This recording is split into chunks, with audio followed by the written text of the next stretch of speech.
Voilà, parler de Van Gogh par l'intermédiaire du look, c'est original, Estelle. C'est pour le centenaire de Van Gogh. C'est dans quelques jours.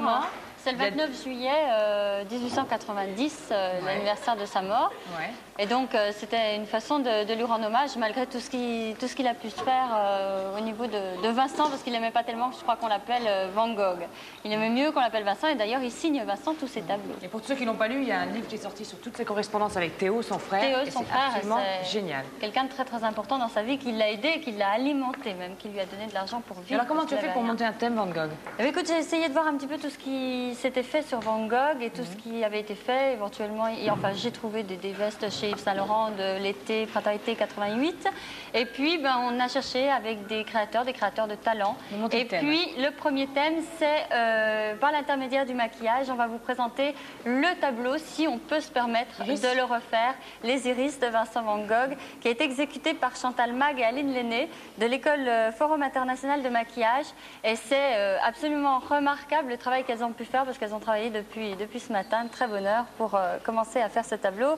Il faut vous dire que Chantal Mag vient de gagner le championnat européen de maquillage artistique, qui vient de se dérouler au mois de juin à Padoue, en Italie, et que c'était un championnat européen, et que c'est vraiment bien qu'il l'ait gagné. C'est beau, voilà. Ce bleu, c'est un bleu étonnant. C'est sublime, c'est le vrai bleu, c'est un bleu qui est absolument somptueux. C'est le tableau de Vincent, bon, en image comme ça, iris, en hommage aux iris qui sont très très connus.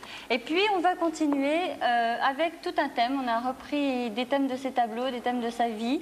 Alors avec une créatrice que j'aime beaucoup, que l'on a eu l'occasion de découvrir au mois de juin pour annoncer la nuit des créateurs, et c'est Dominique Lacousti. Vous allez voir, c'est pas la peine de parler beaucoup d'elle, parce que son talent, ben, on va le découvrir tout au long de ce sujet.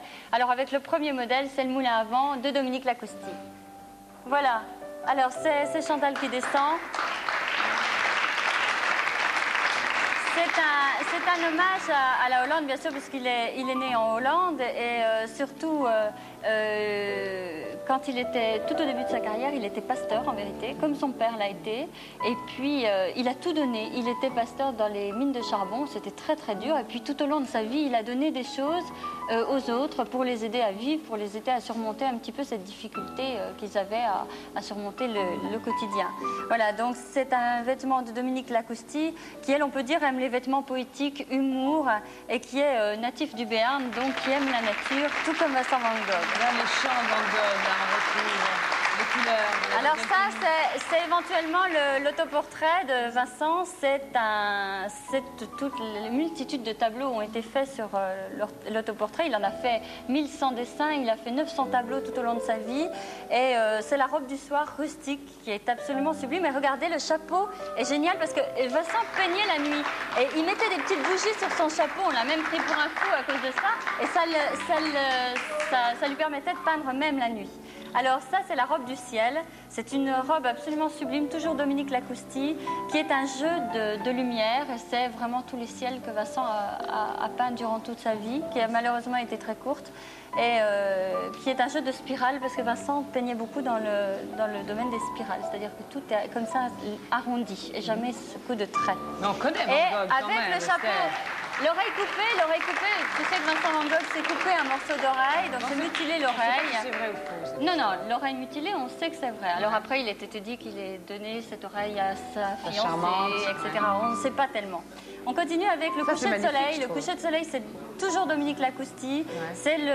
C'est vraiment l'hommage à la lumière, parce qu'au moment de sa mort, la dernière phrase qu'il a dit, c'est sensiblement la même que Beethoven, c'était plus de lumière. Et ça, c'est la dernière phrase qu'il ait dit quand il s'est tiré une balle dans la tête. Et Beethoven aurait dit la même phrase au moment de sa mort. Beethoven a dit la même phrase au moment de sa mort. Alors là, on continue avec un autre créateur, tout aussi talentueux, c'est Fabien Rozan, et qui, lui, vous allez voir, c'est une harmonie toujours pour accrocher la lumière, parce que c'est un hommage à Vincent, mais c'est une harmonie de matière ananas, c'est de l'ananas, et c'est une superposition de deux jupes, un petit manteau et un petit bustier, et donc c'est l'hommage de la lumière, la beauté du naturel. L'autoportrait qui continue, qui suit avec Alban. L'autoportrait, c'est le tableau. Le dernier tableau de Vincent Van Gogh, c'était les blés, le champ de blé. Et puis l'autoportrait, parce qu'il en a peint énormément. et puis avec beaucoup de transparence, et de jeu de lumière. Et volontairement, les corbeaux, c'était très symbolique. Le corbeau noir, c'est sa mort. Le corbeau noir, c'est beaucoup de choses. Et puis c'est sa signature aussi. Richard Boringer, s'il vous plaît. Les seins de la dame ne font pas partie de l'exposition. Et puis, une très belle robe de finale qui a été spécialement conçue pour l'émission, qui est de Dominique Lacousti. D'ailleurs, elle a une boutique rue Française. Et c'est l'hommage au tournesol, on ne pouvait pas le contourner. Alors, sublime. Le deuxième tableau que l'on connaît vraiment beaucoup. D'avoir traité l'œuvre du peintre à travers dans quelques jours. La lumière des vêtements et puis la symbolique surtout. Voilà, dans quelques jours, avec des coiffures de Christian Capdevielle. Et puis, toute cette... Bon, ça vous a plu? Motivés pour... Oui, vous avez retrouvé les tableaux un petit peu? Non, parce que c'était le but. Hein. Alors, maintenant, il reste à lire le livre. On va vous montrer trois diapos qui vont nous resituer un petit peu à Auvers-sur-Oise, là où il est enterré. Une diapo, c'est la première, c'est le champ de blé, où malheureusement, il s'est tiré sa balle dans sa tête pour mettre fin à ses jours. Et puis, il a eu le temps quand même. 30, je crois qu'il avait à peu près 30 ans, je ne sais plus, il est né en 53. Il y a eu beaucoup de relations très compliquées avec sa mère, et puis beaucoup de relations formidables avec son frère Théo. Sa mère avait perdu un fils avant lui. Oui, c'est complètement fou. Et qu'elle avait appelé Vincent. On va continuer avec deux vestes de printemps-été 88, Yves Saint-Laurent. Printemps-été 88, que l'on va vous montrer maintenant, deux vestes complètement magnifiques, les tournesols et les iris. Effectivement, ce qui est complètement fou, c'est que Vincent Van Gogh avait un frère qui s'appelait Vincent Van Gogh, qui est né le 30 mars 52. Vincent Van Gogh est né en 53 et qui était enterré dans le jardin familial. Il voyait tous les jours sa tombe, sa propre tombe. On ne nous fait pas pleurer, c'était à la fin de l'émission.